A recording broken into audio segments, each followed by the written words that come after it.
Audio Jungle.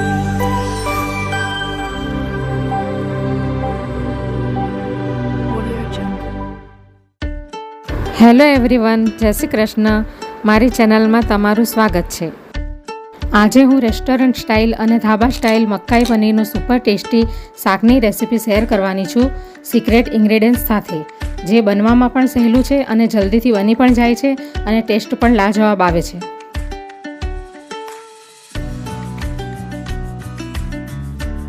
Channel પર નવા હોવ તો જરૂરથી ચેનલ સબસ્ક્રાઈબ કરજો, જેથી મારા દરેક વિડીયોનું નોટિફિકેશન તમારા સુધી પહોંચશે.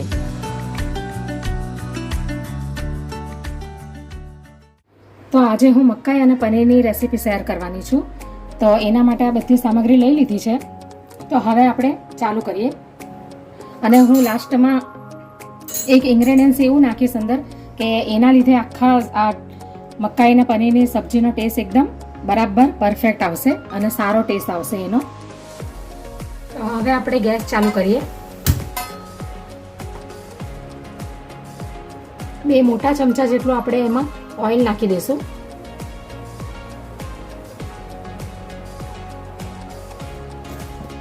હવે તેલ ગરમ થાય એટલે આપણે એની અંદર આ મસાલા નાખી દઈશું. આ ખડા મસાલા છે આખા, એટલે 1 ચમચી જીરું છે અને 2 સ્ટાર અનસ છે, 2 લવિંગ છે અને 5 થી 6 કાળા મરી છે, 1 તજનો ટુકડો છે અને આ 1 તજ પત્તું છે, જેને મેં 2 ટુકડા કરી લીધા છે.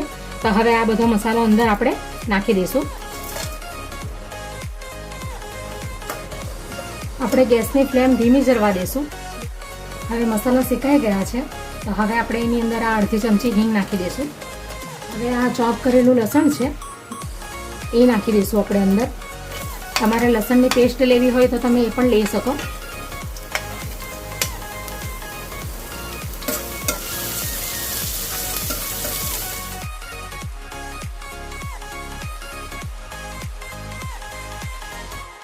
હવે આપણે એની અંદર આ 1 મોટો કાંદો મેં ઝીણો સમારી લીધો છે એ નાખી દઈશું આપણે એની અંદર.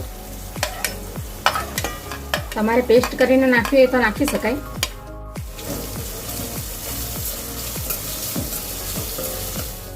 હવે ટેસ્ટ અકોર્ડિંગ અંદર મીઠું નાખી દઈશું એટલે કાંદા સરસ ચડી જાય.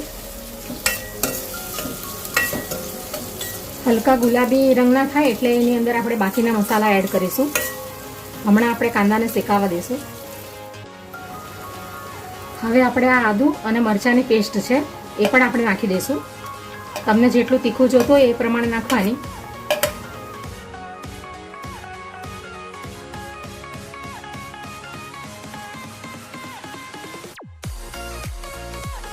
હવે આ 2 ટામેટાની પ્યુરી છે, જેને મેં મિક્સીમાં થોડી ગ્રાઇન્ડ કરી લીધું છે, એ આપણે નાખી દઈશું અંદર.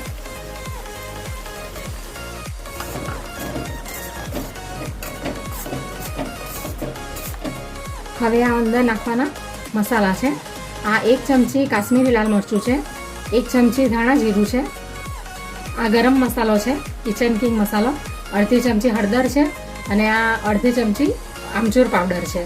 તમારે લીંબુ નાખવું હોય તો એ ઉપરથી નાખી શકો, થોડુંક દહીં એડ કરવું હોય તો એ પણ એડ કરી શકો, પણ મેં આ અડધી ચમચી આમચૂર પાવડર લીધો છે કારણ કે આ ટામેટા બી થોડાક ખાટા આવે.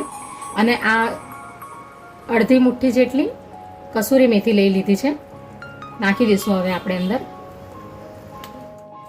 હવે મિક્સ કરી લઈશું બરાબર. હવે એને બરાબર આપણે શેકાવા દઈશું જ્યાં સુધી એનું તેલ ઉપર આવે નહીં ને ત્યાં સુધી. તો હવે મસાલો શેકાઈ ગયો છે અને તેલ પણ સેપરેટ થઈ ગયું છે. તો હવે આપણે આ કાજુ અને મગજતરીની પેસ્ટ નાખી દઈશું અંદર. એટલે વોટરમેલનના સીડ આવે ને એ અને કાજુ, જેને મેં પહેલેથી જ પેસ્ટ બનાવીને રાખી છે, એટલે 5 થી 6 કાજુ અને 1 ચમચી જેટલા મગજતરી. હવે આપણે અંદર એ જ વાટકામાં પાણી નાખીને મિક્સ કરી લીધું છે એ નાખી દઈશું અંદર. 1 વાટકી જેટલું પાણી નાખી દઈશું અંદર. હવે આપણે બરાબર મિક્સ કરી લઈશું. હવે ગ્રેવી જાડી હોય તો તમારે થોડું પાણી અંદર નાખી દેવું. હવે આપણે એને પાછા 2 મિનિટ સુધી પાકવા દઈશું. એની ઉપર પાછું તેલ દેખાય ને પછી આપણે એની અંદર એડ કરીશું. હવે 2 મિનિટ થઈ ગઈ છે. આપણે ઢાંકણું ખોલી લેશું. હવે આપણે આ મકાઈના દાણા અંદર નાખી દઈશું. આ મકાઈના દાણા 150 ગ્રામ જેટલા છે, જેને મેં પહેલેથી જ બોઇલ કરી લીધા છે. એ આપણે અંદર નાખી દઈશું. હવે આપણે એને મિક્સ કરી લઈએ. હવે આ પનીર લીધું છે, આ લગભગ 50 ગ્રામ જેટલું પનીર છે, એ આપણે એની અંદર એડ કરી દઈશું નાના નાના ટુકડા કરીને. હવે આપણે મિક્સ કરી લઈએ. હવે તમારે જેટલી ગ્રેવી જોતી હોય એ પ્રમાણે તમારે અંદર પાણી રેડવાનું. વધારે પાણી નહીં નાખી દેવાનું. થોડુંક અંદર પાણી નાખવાની જરૂર છે, એટલે આટલું આપણે નાખી દઈશું અંદર. તમને જેવી ગ્રેવી જોઈએ એ પ્રમાણે તમારે અંદર પાણી રેડવાનું. હજી 2-3 મિનિટની વાર છે, પછી આપણી સબ્જી તૈયાર થઈ જશે. તો હવે આપણી સબ્જી રેડી થઈ ગઈ છે મકાઈ અને પનીરની. તો હવે આપણે એની અંદર આ કોથમીર નાખી દઈશું. હવે આપણું આ સિક્રેટ ઇન્ગ્રેડિયન્ટ્સ આપણે અંદર એડ કરી દઈશું, એટલે કે ચીઝનો એક ટુકડો છે. આ ચીઝ નાખવાથી એકદમ સરસ એનો ટેસ્ટ આવશે. તો હવે આપણી મકાઈ પનીરની સબ્જી રેડી થઈ ગઈ છે. હવે આપણે ગેસ બંધ કરી દેવાનો. તો હવે આપણે એને સર્વિંગ પ્લેટમાં કાઢી લઈએ. હવે આપણે એને ડીશમાં સર્વ કરી લઈશું.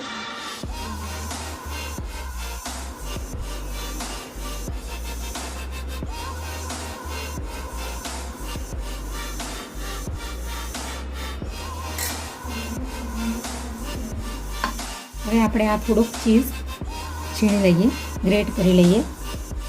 તો તૈયાર છે આપણું મકાઈ પનીરનું શાક.